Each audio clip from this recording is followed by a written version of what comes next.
Hi guys, here we've got iPhone, and let me show you how to make your phone open Spotify whenever it is connected to some particular Wi-Fi.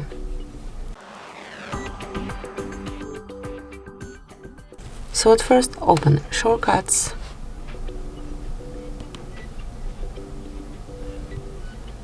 and then tap on Automation. Click on plus icon then, and then create a new personal automation.